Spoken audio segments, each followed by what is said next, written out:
guys! Assalamualaikum! Welcome back to my YouTube channel. If you are new here, I'm Faisal Sali and don't forget to subscribe and click the notification bell for every time I upload, you will be updated. So for today's video guys, sasagutin natin ang lahat ng mga katanungan ng ating mga followers. So nag-post po ako kahapon nung April 22. Yung pinost ko po dun sa account, "Hi guys, ask niyo ako any question, I will answer it sa next vlog ko." And magsa-shoutout na din ako. May part 2 po tayo sa next vlog kasi marami-rami din po ang mga nagtatanong dito sa pinost ko. So ayun guys, Ken, kay Azahid is Naji Puntukan, is it time to let go pag hindi mo naramdam yung kilig? Pa-shoutout ka pa. So shoutout Azahid. So para sa akin na hindi naman natin agad-agad iwasan yung nagpapakilig sa atin. Porket na hindi na tayo kilig sa kanya, iiwasan natin. So depende po, pag kayo ba or crush mo lang siya. So pag crush mo lang siya, tapos may pinagsamahan kayo, wag naman. Kasi syempre lahat naman ng tao, 'di ba, may mga tinatago tayo na gusto natin siya, gusto natin ganyan. So, wag naman. So, kung mabait naman siya sa'yo or may pinagsamahan kayo, wag naman. In a relationship naman, pag hindi ka nakilig sa kanya or may problema na kayo sa isa't isa at hindi na kayo nagkakaintindihan at wala na kayong tiwala sa isa't isa, so it's time to let go. Wag mo nang pahirapan yung sarili mo. Farwina Johan Musin, what is the first things you want to do after coronavirus over? So first, pupunta po ako sa mga lugar na gusto kong puntahan kasi gaya ng, hindi po yung travel hindi tayo mayaman para gawin yun. Saan mga like, Pasunanka, beach, gusto ko na yung mag-photoshoot again with my team. So nakakamiss din po yung pag-photoshoot namin with my team. So ayun, sana matapos na po yung COVID-19. And Rose Milk Me, GS Me, sino po ba ang nagbibigay ng inspiration mo sa buhay? Except po yung family mo. Pa-shoutout na din. Shoutout kay Rose, Make Me is GS ni. So yung nabibigay po inspiration sa akin, except po yung family ko, is yung sarili ko lang po. Kasi yun. Kasi may pangarap po ako sa buhay ko. Kay Ira Jean, gaano ba kahirap ang CE? CE stands for Civil Engineering. So ayan po ang katanong. Schoolmate ko po siya. Shoutout kay Ira Jean. Gaano ba kahirap ang CE? Gaano ba talaga kahirap ang CE? Kasing hirap niya. Mahirap makuha. Loading ako na. Para sa akin, walang mahirap pag may tiyaga. Walang mahirap pag gusto natin. So, ako nga nahirapan din ako kahit ngayon nahirapan din ako sa subject na to. Yun lang masasabi ko, basta may tiyaga, may nilaga. Nazrina Alpa Jumdadi, what is your height? Sa totoo lang po, dyan po ako nasasaktan. Dyan po ako napipikon po pag tinatanong niyo ako kung anong height ko. To be honest po, hindi po ako matangkad. Sa picture ko lang po, sabi ng iba, ay, parang matangkad ka man. Pero yung totoo po, 5'5" lang ako. So yun po, hindi po ako matangkad. Rudimar Nasir, if there is a chance for you in showbiz, whose actress you would be your love team or leading lady? Pa-shoutout na din, idol things. Shoutout kay Rudimar Nasir. So nakita ko sa profile niya from Malaysia. Kung hindi ako nagkamali, shoutout sa'yo. Para sa akin si Liza Soberano kasi matagal ko na siyang idol. So yun, idol na idol ko si Liza Soberano. Kimi A. Evangelista, paano tayo naging close, Kuya Fai? Yan, hindi ko yan makalimutan, Kim. Paano tayo naging close? Siyempre, nung cases officers tayo, di ba? Remember kasi kahit sino pa naman sa ganyang pag-uugali, sino ba talagang taong hindi makapag-close sa'yo? Kasi mabait ka naman, Kimi. Mapansin, supportive, and hindi snubber, mabait. Kaya naging close tayo agad kasi fake tayo. Rabia Raja, Assalamualaikum as a vlogger. What are those things should be considered or prioritized? Kailangan mo ng camera, syempre as usual. So pag baguhan ka pa lang sa pagbablog, okay lang pag cellphone lang gamit mo. Ako nga gamit ko ngayon is iPhone lang. iPhone lang yung gamit ko. Pero pag nag-effort talaga ako mag-vlog, ginagamit ko po yung DSLR. So mas mabuti po pag may DSLR kayo, DSLR po yung gamitin nyo para HD po yung video nyo. Pero pag baguhan kayo sa pagbablog, wag po kayong mahiya. Pwede pong gamitin yung cellphone nyo. Kahit anong cellphone, as long as okay yung quality, as long as makita kayo at saka maganda yung voice quality sa pagbablog nyo. So ayun, kahit sino pa dyan, basta may camera ka, may cellphone ka na okay yung quality ng voice din. Okay, so yan. Prince Stitch, Inshallah, 25 sin April, birthday ko idol. Uno in wish mo para ka ko. Ando. Shoutout kay Prince Stage, advance happy birthday kay mo. Ayan, so stay humble. Uno manin-on kay mo biyaon. Say alhamdulillah. Di lang pagitasin Allah Ta'ala maway numol. Iwan bang mayan safe in family ta.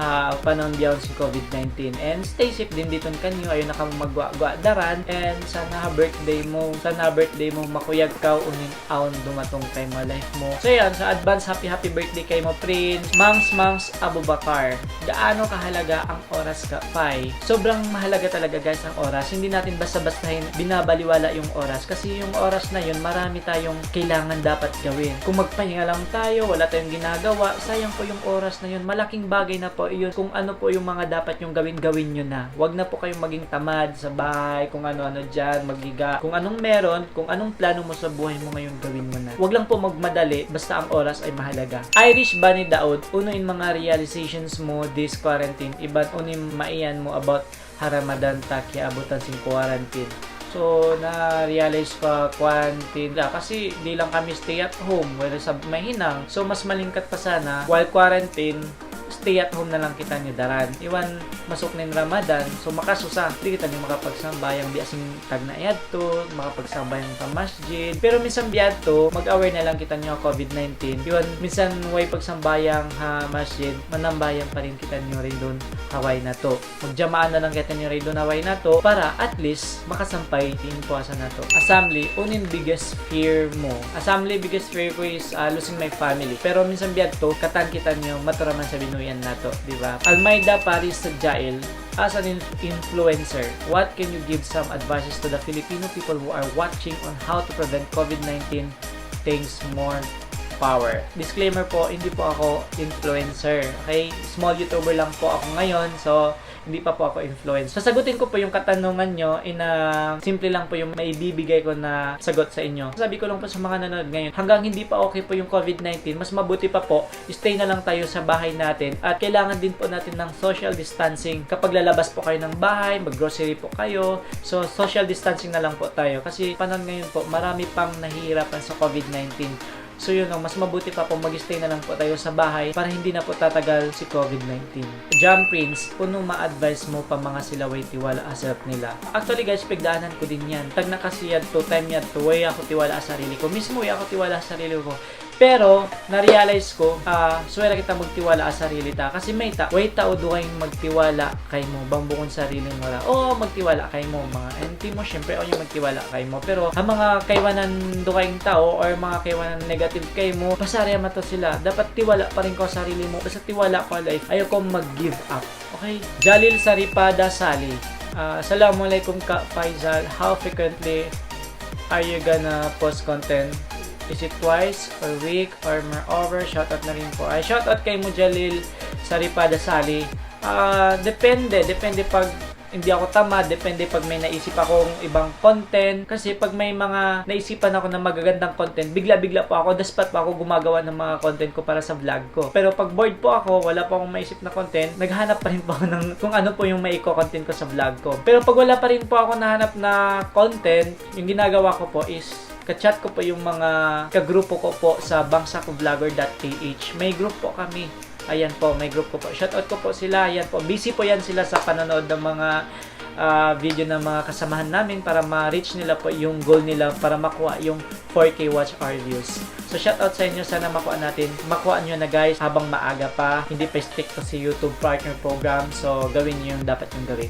Okay. Nashiba Paraza, if God gives you one wish, what would it be and why? Bang ako dilan sing God or Allah Ta'ala, dilan one wish. In wish ko lang kanya, bang mayan in COVID-19 virus di matong marikato, sana maubos na, sana maubos na early, iwan sana nga before mag-haylaya, sana para at least magbalik yung biasing kainatan.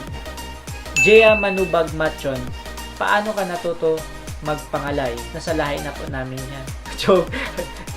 Sabi ng mga auntie ko, nanay ko, pamangkin, sabi nila doon nagmana daw ako sa tatay ko. So yung tatay ko po kasi nakita ko siya since elementary pa ako. So hanggang ngayon hindi ko pa siya nakikita. Sa picture lang po. Broken family po ako, nasa Davao po siya ngayon. Family Indanan po yung tatay ko. Actually po yung family ko dapat Indanan.